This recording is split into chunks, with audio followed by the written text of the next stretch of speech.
Welcome to another episode of Jamming with Jason. Hey, today I am actually talking with a childhood friend, and we're going to be talking about the power of music. And so I'm going to introduce Joseph L. Young here to you in just a minute, but I wanted to start off with some information that's off his website, and you'll see very quickly why I wanted to talk to him today.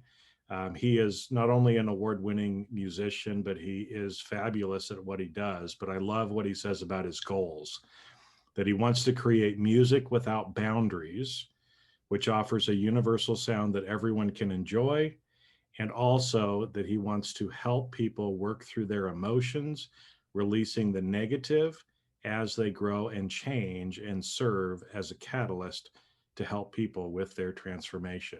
So again, everybody who's been listening for a long time, you know I'm all about the same things too. So I'm excited to have my friend Joseph Young with me, and let's roll that episode.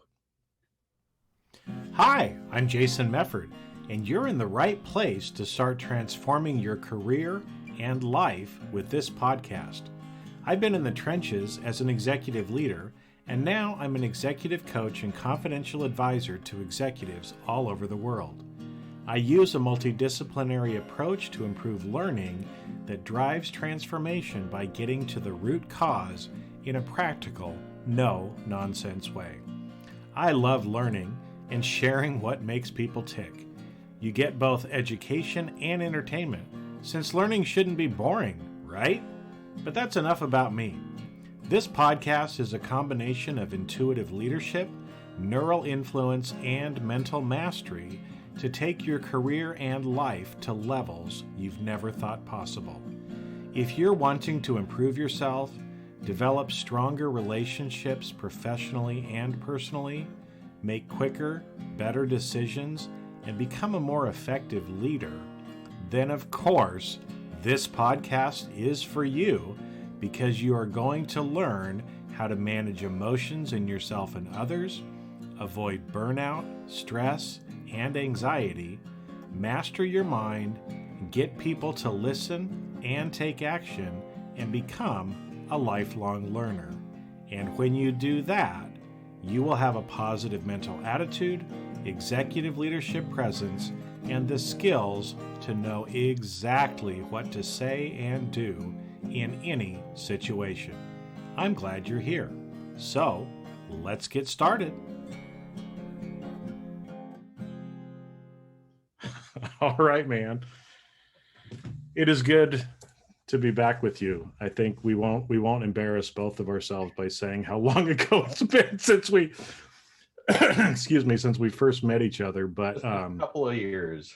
Just a couple of years, right? We've got a little more gray hair and a little. You've still got the same amount of hair. I've got a little less hair from when we were little. But you know, when I was thinking about wanting to do an episode about music, and I just knew that I needed to talk to you. And so, so let me kind of introduce yourself a little bit to people, let people know, because you're an award-winning musician. You've been around for a long time. You make fabulous stuff. And we'll get into talking a little bit about that too, probably, but just give people a little bit of a background on who you are, so they kind of know who we're talking to today. Okay. Well, Joseph Young, as Jason said, currently living in Boise, Idaho. Grew up in Idaho, and I've been a musician since I was 12, I guess. I say saxophone was my first instrument. It was the first instrument I stuck with. I think many of us played recorder in like 4th or 5th grade. Yeah, I remember that. Yep. And we were in 6th grade band together. Yep. And then I played guitar for a year, and I had to ask my mother this because I couldn't remember how I decided to start playing saxophone, which, it being a main instrument, you'd think I'd remember that. And she simply told me that I came home one day and said, "I'm done with guitar, saxophone is my thing." And my parents are incredible, wonderful, and supportive, and so they went, okay. They got me a saxophone, got me enrolled in band, and that part of it was history. I started writing music. I got my first keyboard, child of the 80s, synthesis. Oh yeah. Started writing music. Okay, I'm sorry, I'm going to date us a little bit here. Some of my original compositions, I figured out I could write music on my Commodore 128. You could program the chip, and I was fascinated with the game music, and so that was like some of my early stuff. And then I got a reel to room. My dad had a reel to recorder that I started recording stuff on, and I just started writing music and went, crazy. That was my thing. And then later on in my 20s, I got into world flutes, which became a vehicle for me for a lot of my new age instrumental albums. Most of them are all flute based, although there's saxophone on all of them a little bit. And then I have one entirely new age saxophone album, which is a strange concept for a lot of people, but hey, somebody had to do it. Well, yeah. And I mean, you think about, because you fit into that new age genre, I think, right? But one of the things that I love about your music too is there's a lot of different stuff to it, right? So like you said, it might be primarily flute or saxophone based, but there's other stuff in there. There's the keyboards, there's words, there's other sounds. There's other things that go to it, to where it's almost like it's a bringing together of kind of everything for me, because it's almost like you're listening to a Native American flute, and then there's some sounds in there that are almost like science fiction, spacey kind of stuff that goes in there as well. And I'm sure, again, that's all on purpose, as well, as you're kind of creating the music and doing that. But just love how there's so many different instruments and sounds with your music as well. So two of my early influences that I think really shaped my, how and why and how I write my music was Vangelis and Mannheim Steamroller. And both of those, Chip Davis, who is Mannheim Steamroller, Chip Davis and Vangelis, both do exactly what you said. They use a lot of sounds. They use a lot of different things together. There's many layers. And early on, I just really got a liking to putting things together that you don't always hear together every day. Yeah. Well, and it's I like to listen to your music. I've been doing it since we kind of reconnected on Facebook a few years ago and saw what you're actually doing. I've been listening to some of it, and because I know for me, music plays an important role in my life, which obviously it does for you because you do this professionally, right? But just the power that music can actually have on us as humans as well, right? And so maybe, kind of talk a little to that, if we can, about, how music helps us emotionally. I know you talk about, trying to help release the negative and transform us. How does music actually do that for us? I think for me, I think for many teenagers, I think teenagers especially, because you have all the hormones things going on, junior high, high school. There's so much stuff that goes on in your formative years, and so whatever the music of the time is wherever you grow up in, that's your music for the rest of your life. And so whatever decade that is, I think everybody kind of gets married to that, and they have strong emotional reactions to that. And for me as a musician, I don't know, I think artists are sometimes maybe more emotional than other people, or maybe if it's not that we're more emotional, we're more in touch with it, hopefully for good. That's not always the case. It can go both ways. But being an artist, allows me and other artists to, that's how, for me, it's how I channel a lot of my emotion, is putting it into music in things. When you first contacted me, so it's like, I don't know, it was a couple of weeks ago, maybe, I started thinking of just like, kind of like my history as a musician and things that have happened to me along those bases. And one thing I wanted, a quick story that I wanted to get out there before we get away from that, I think is just really important and has to do the emotion in music, is I was playing at a in a trio. So it was me, I was playing Native American flute, two guitars, two singers, guitarists and singers playing. We're playing a Huron carol, which is a beautiful, beautiful Christmas carol and super haunting on a native style flute. And it was for a Christmas service. I don't think it was Christmas. It was like something leading up to Christmas. But it's a very kind of haunting, mournful piece. And I already kind of knew this, but as a performer, it was something that I really took to heart. And you never know as a performer who is listening to you. You don't know who's in the audience. You don't know what kind of day they've had or where they are in life. And, so we did, did our songs, and then, went on with life. And it was about a week later, I was working at Cathedral of the Rockies in Boise, Idaho at the time. And so I had a box. I was doing sound there, and I got a letter in my box. And the letter was from somebody who was at the concert that night. And they were in a really, really bad place. And they talked a little bit about it, about, what it was, not all of it. And it wasn't really important. But they were in a bad place emotionally. There was bad stuff happening in their life. And it was like a 4-page letter about how I still get emotional about this, just talking about it. But 4-page letter about how that one song helped them have a better day. That's powerful to me. And that's, if I ever doubt what I'm doing in music, I think about that, because it's like, if you can help somebody and not even know it through your art, that's amazing. It slays me to think about that. That was a powerful musical moment.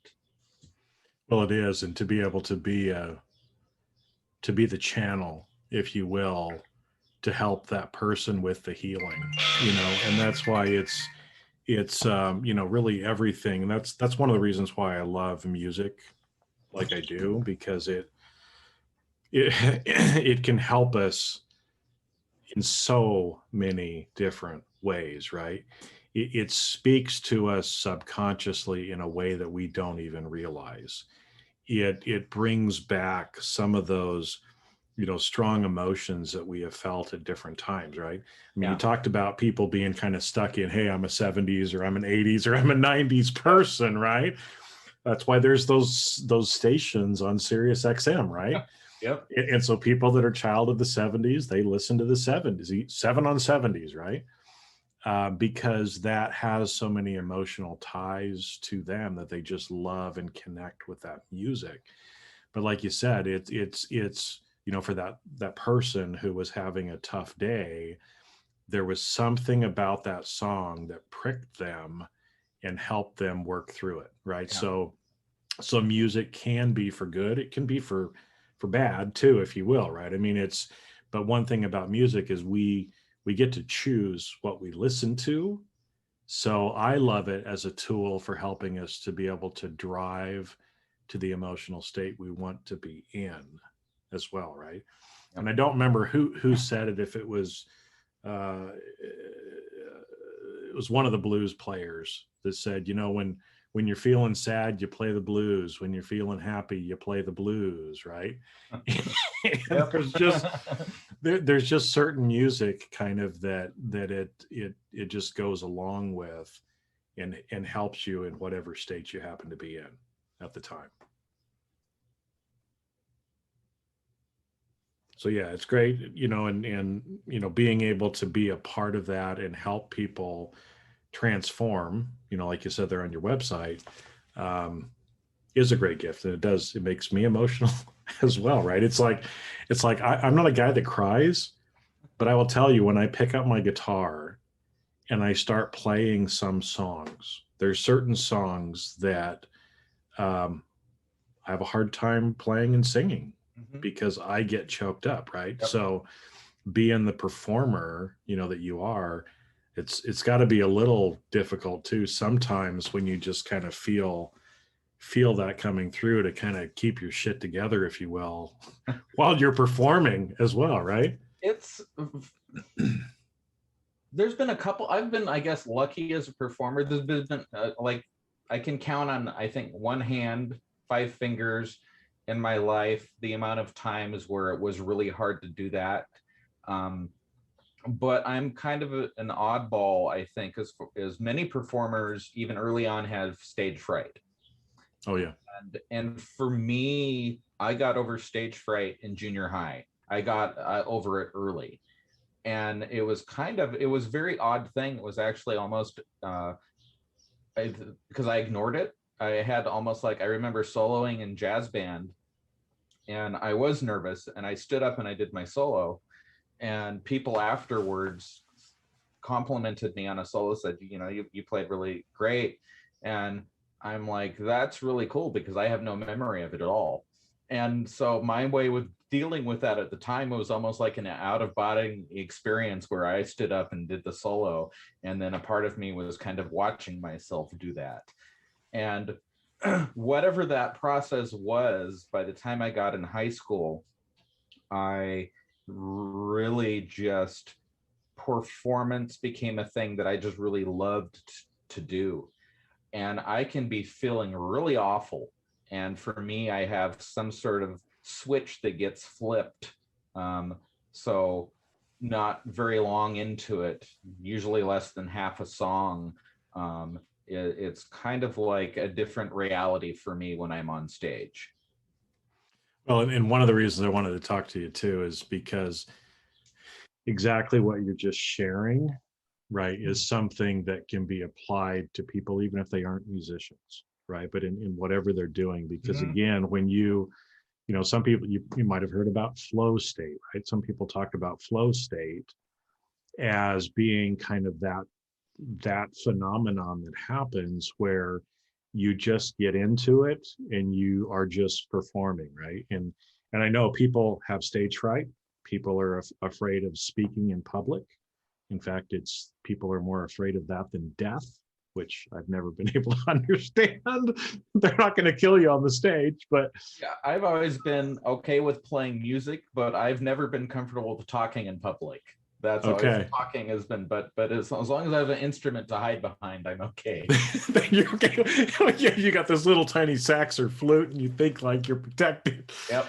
But it's I wonder with that too, right? Because you bring up about the stage fright, to where I don't know if this is what happens to you as well, but when I see people get in that stage fright type of a situation, and again, it's not necessarily if they have to, speak in a meeting or, do something that they're scared of doing. Mhm. It seems like most people get stuck in their head at that point, try to overthink, they get into fear, they're, oh my gosh, what are they going to think?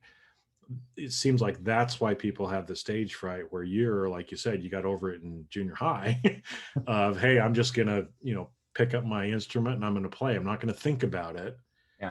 I'm just going to play. And I think that's another thing, because you can play music mechanically, but it's different than if you're just playing it from that flow state and you get in the zone, or whatever you want to call it, right? Yeah. Yep. So as a musician, how do you kind of prepare yourself, or what do you do to get into that state? Because that's when we're performing at a higher level usually, right? Instead of, because it's like me, I can't dance. So it's like if I try to dance, it's like, like the line dances and I'm trying to count and I just can't do it. And it's like, screw it, right? But if I just let my body go and not have to worry about a form or structure, Yep. then I can do it. So I'm guessing it's the same way again for you as a musician.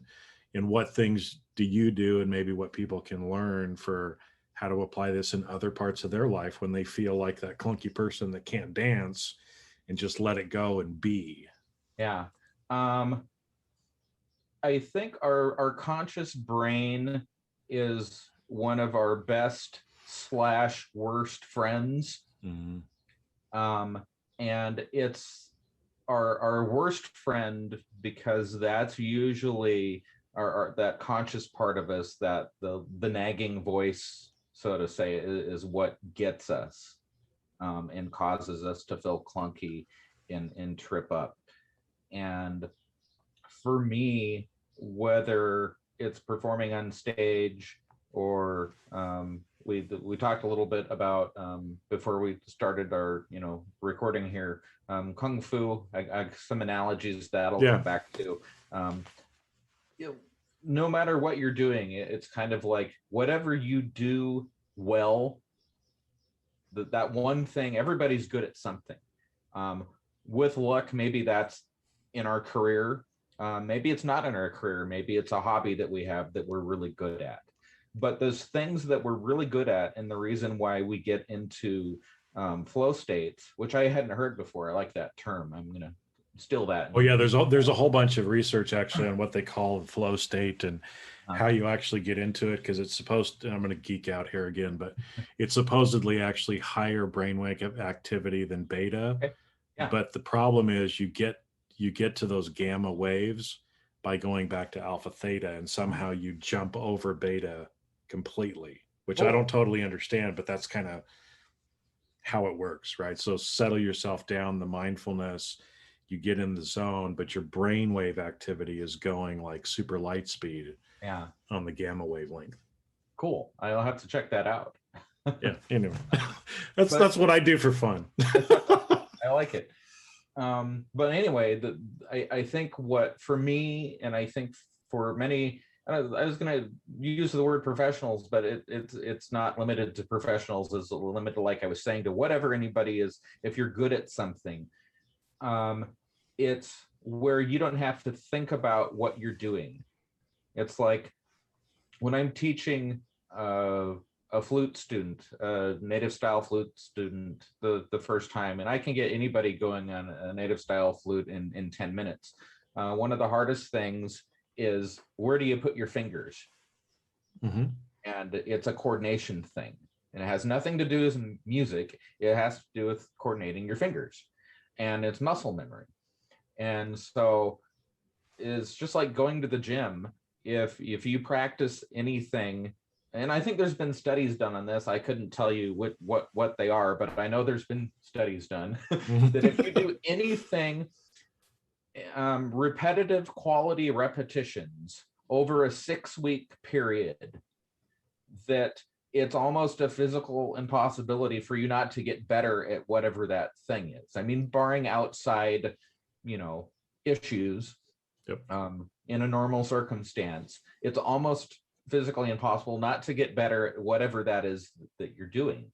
And so a lot of it, to some extent, is just physical preparation. And if you've done the physical preparation, and it's not even a brain thing, almost. It is, but it isn't. So if you've done the physical preparation, then the body can take over. When your conscious brain gets in the way, the subconscious kind of takes over and does its thing. Consciously, you might be freaking out, but if you've done the preparation, your subconscious goes, I got this.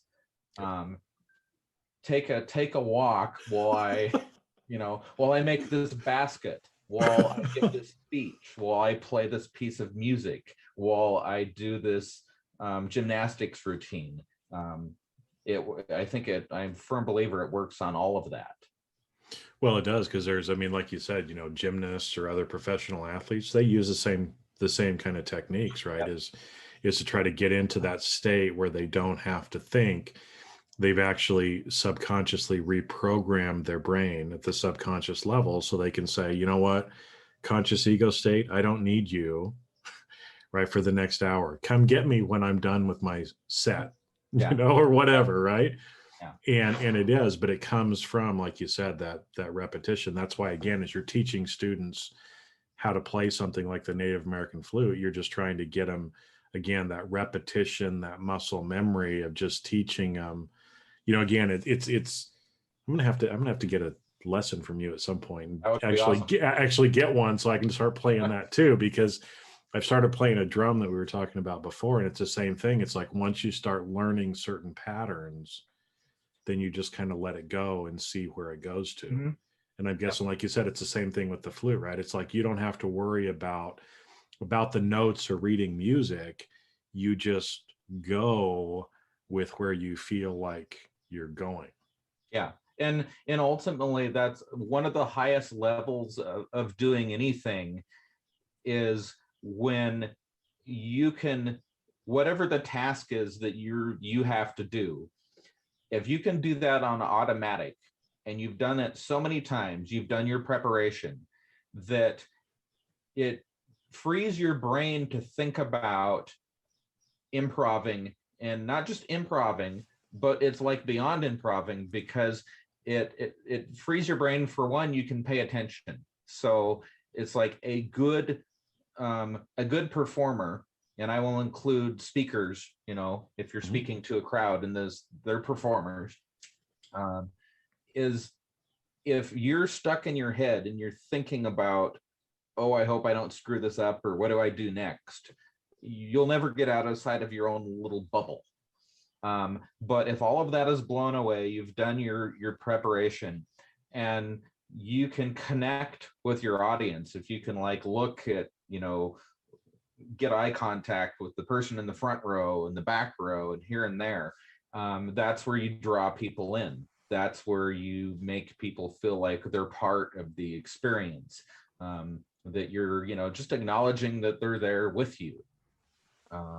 And that works as a performer, that works as talking to people.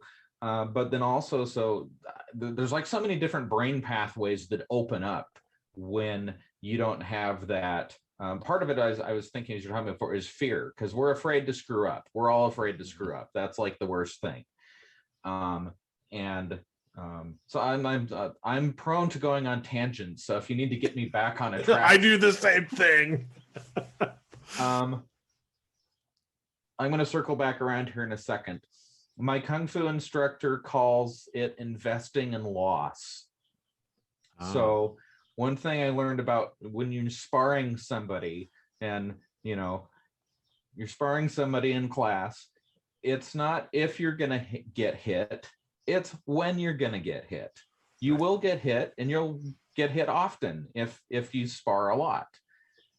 And you, at some point, you just have to tell yourself that's okay, because you've put yourself in a safe environment, which is the biggest thing. If you put yourself in a safe environment, that, no matter what you're doing, that lets you push your boundaries a little bit, maybe get outside your box.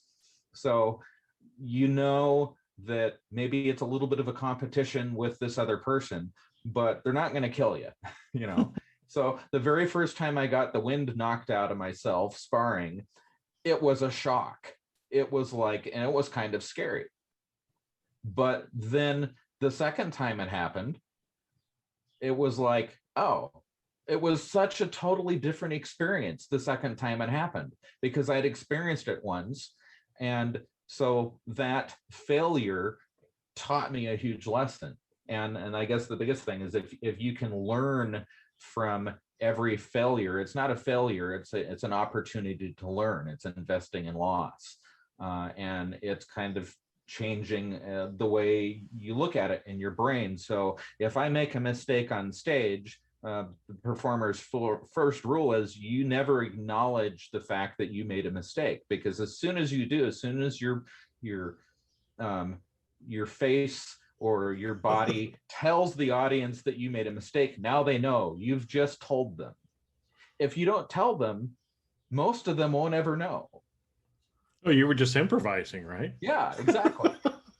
well, because it's just actually a friend of mine, we were talking about studio made music versus live music, as well, to where it's sometimes people want to show up at a live venue and they expect to hear the studio version.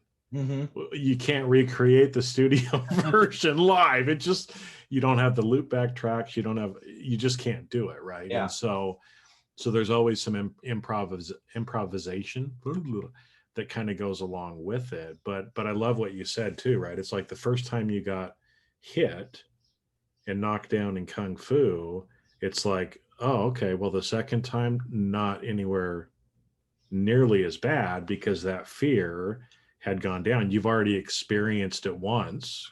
You know what it's like. The next time it's easier.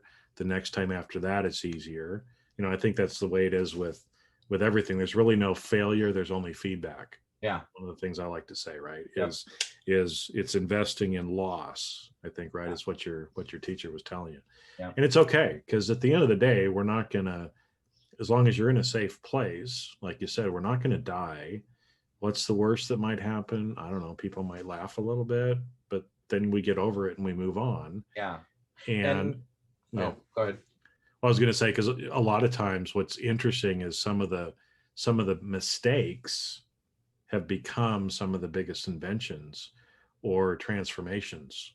Things like post-it notes, and I mean the list is on and on and on and on about all these things that people thought, oh well, it didn't do what we thought it was going to do. We failed. Mm-hmm. But when they flipped it around, it wasn't a failure at all. It was actually, I think Edison said something like, I learned 10,000 ways not to make the light bulb. Oh, yes. Right. Yep. Well, and I also think, excuse me, I am a firm believer too that all of those experiences, the more you can seek those types of things out, that's going to push your buttons and make you grow, whether the art or inventing things or whatever. It can really, if you have those failures and you allow yourself to learn from them, if you ever do get in a situation that's not safe in whatever fashion, and that is going to happen to everybody at some point, because that's just a part of life, that you end up in not safe spaces, whatever that means to you. And when you get to those places, that you don't panic, that you have a clear head, that you're much more able to analyze the situation and navigate it better, having experienced that other stuff. I wish I could remember the name. My father's a helicopter pilot, and over the course of his flying years, took some various psychology courses. And I can't remember the name of the psychologist, but there was the study done, and it's how people react to different situations, and people react exactly how they were taught to react. Yeah. And this is, I always remember this one because it was tragic, but it is such a to me, it is like, it reminds me and points out, I will react how I was taught to react, whether it be on stage or driving my car or whatever. And that was, it seems like it was in the 70s. There was an officer that was killed in a gunfight with bad guys. And at the time, the rule at whatever the police station he was at, I don't know if this was nationwide or just his, precinct or whatever, that when they went to do target practice, they would, shoot the target, and then they'd police their brass. They would, this was the revolver at the time. And so they would shoot their target, and then they would pick up their brass before they reloaded and shot their target. And so what did they find in this dead officer's front pocket? His policed brass. Yep. So in a situation that was life or death, he reverted to his training. And when he should have been reloading and, firing back, he was picking up, and so that's like, that's an awful, awful thing. But man, that can apply to so many areas in life as far as training goes. Well, it is, and that's why the like we were talking about, this muscle memory, the stuff that you're doing, why you practice. I mean, it's the same thing. If anybody is listening and plays music, you got to practice, right? You don't just pick it up and not be able to do it, because you have to develop these skills and get the muscle memory going. But yeah, it's the same thing. That's why on airplanes you listen to the same safety stuff every time, right? Yep. And even though we're not actively listening to it, we've learned it, we've practiced it. And that's why when issues happen, everybody just follows a protocol and things work the way that it's supposed to, because that's what we've practiced. as well. Yep. And that's why I love using music as a way to help me practice too, not just in playing, but in getting in certain emotional states and being smart about using music to help me feel what I want to feel. Mm-hmm. Right.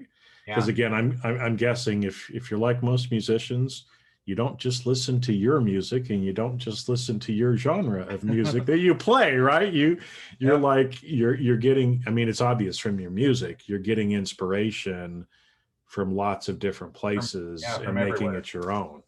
Yeah. And that's really kind of another life lesson for us as well too, isn't it?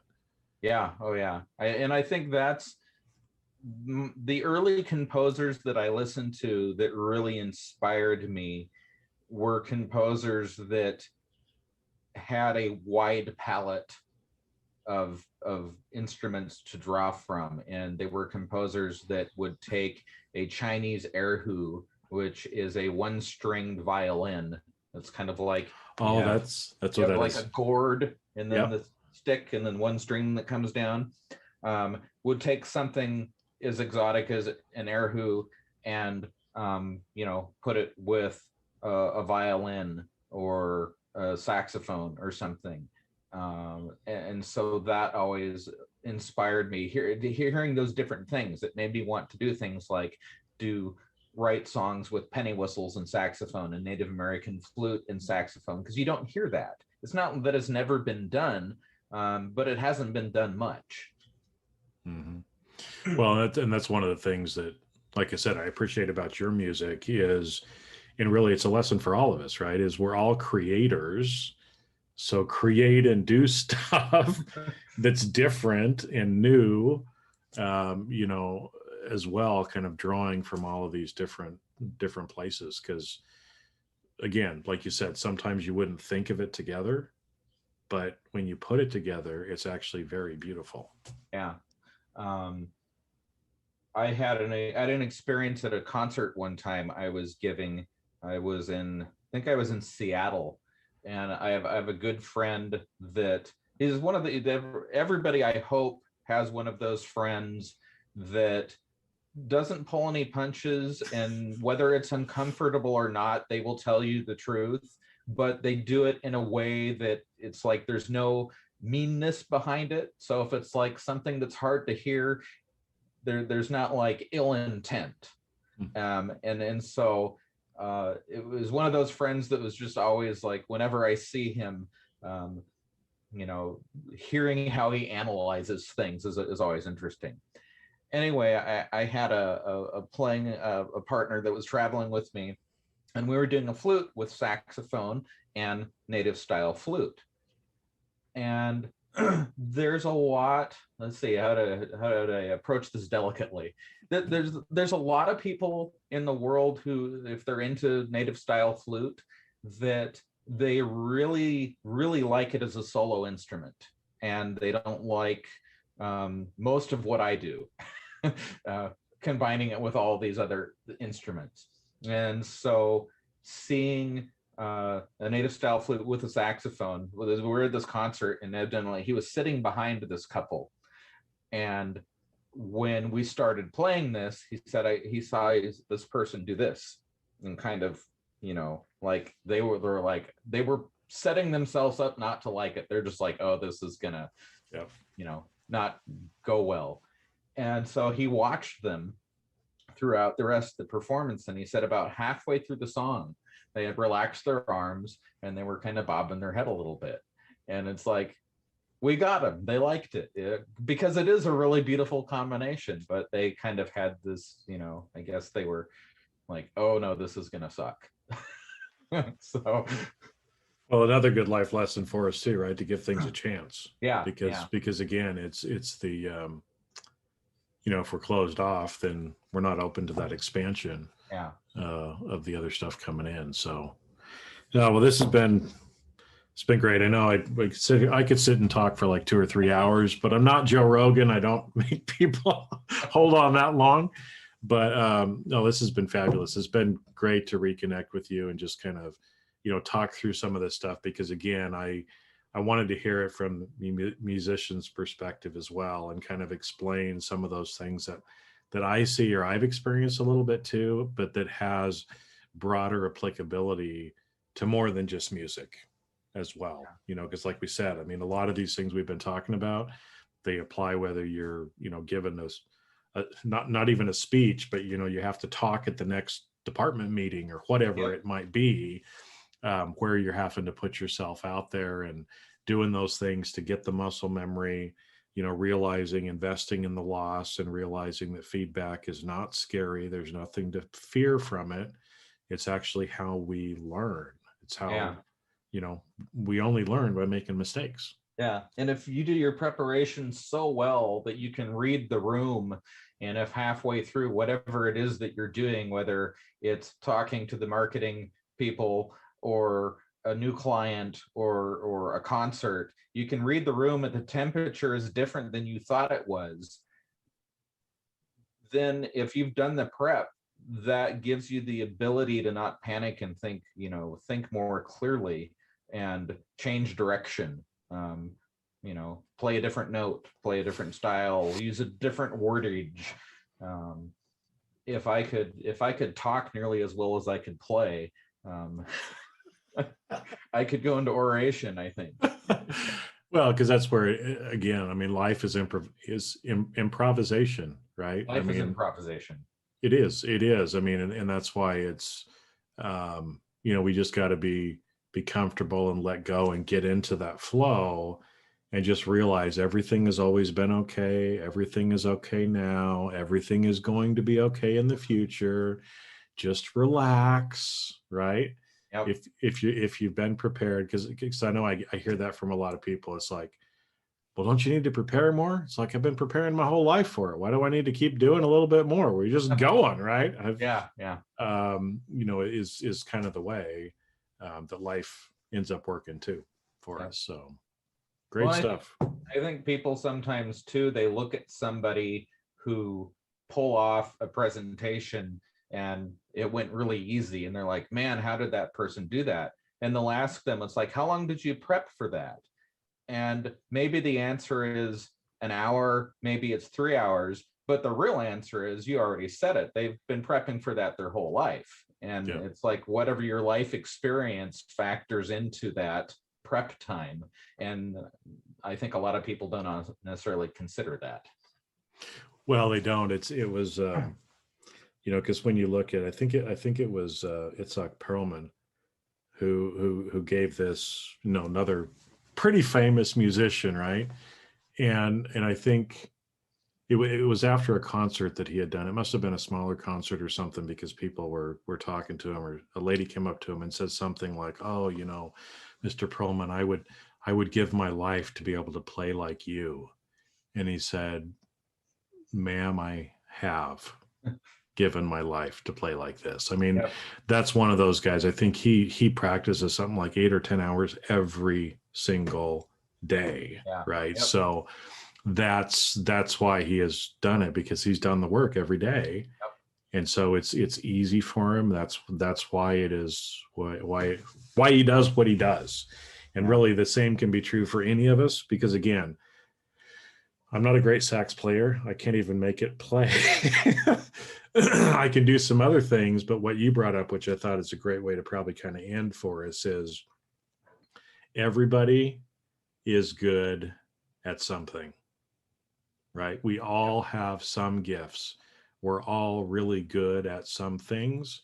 And whatever it is that we're really good at, and that's passionate about, that's where we can really kind of jump in and honestly make changes to the world, right? That's why you're doing what you do. That's why I do what I do. They're different things, but there's, we both have that passion and that reason for doing what we're doing, which, deep down, we're trying to help change the world and make it better for everybody, right?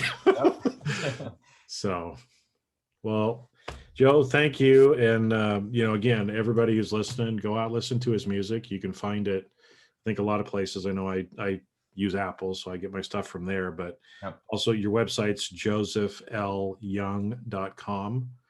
So you can go out and see there. what are any other places for people to kind of go? Pandora, Spotify, Okay. Amazon, and this seems like overdone sometimes, but for anybody who's a musician or an artist or YouTube people, whatever, giving a thumbs up or a like helps the algorithms. It helps us tremendously when people do that. So not just adding it to your playlist, but give it the thumbs up. And or if you really like it, sharing it with people is huge too. So not just me, but any artist or Jason's podcast, like it, share it.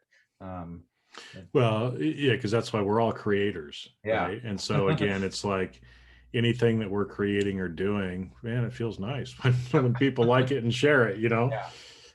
So yeah, I never even thought about that. So I got to go out to Apple now and make sure that I'm liking your stuff or doing what I can to try to help the algorithms from my side too, because I do like it. Yeah. And it's helped me a lot too. So wonderful to hear. Thank you so much for having me on. This has been fun. Well, thank you. Thank you. I really appreciate it. And that's a wrap. Thanks for listening to today's episode of Jamming with Jason. Keep on rocking in the audit world, and if you enjoyed this episode, please share with your friends and leave us a review on your favorite podcast platform. Connect with me on LinkedIn and let me know what you enjoyed the most about the podcast, and you may even be featured on a future episode. When you're ready to turbocharge your leadership development, join the Briefing Leadership Program, where you get access to everything in one place and can interact directly with me in the group.